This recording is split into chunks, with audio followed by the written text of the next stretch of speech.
After carefully evaluating this class of Jersey 4-year-old cows, my placing is 4-3-2-1. Today I started out with one of the best uddered individuals in the class, as she had a tighter, wider rear attachment, Fore carried an udder with more bloom and capacity throughout. She possessed a forudder that was more pleasurable to the eye, as she had a longer, smoother building attachment into her body wall. Fore excelled in style, balance, and symmetry of the mammary system, as she was nearly level on her udder floor and had a more ideal teat size, shape, and placement, as well as having a deeper rear suspensory ligament. Fore was a longer, stretchier cow from the tip of her nose to the end of her pins, and boasts total body circumference, as she was powerful in her front end, fuller in her crops, and had more spring at the top of her fore and rear rib. Fore was deeper in her chest, deeper in her heart, and carries this depth throughout her chest floor and into her barrel.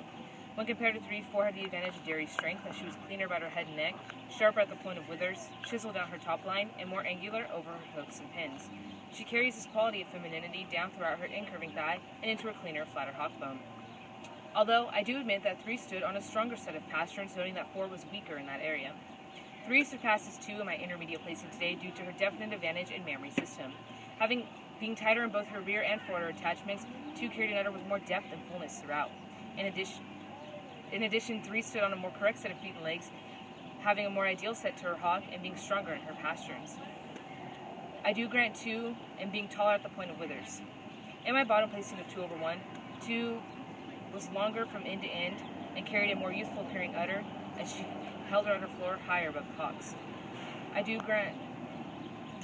Although I admire 1 for her style and balance throughout, she must fall to the bottom of the class today, as she carried the most mature udder, having the lowest rudder attachment and having her udder held lowest below the hocks. For these reasons, I place this class of Jersey 4-year-old cows 4-3-2-1.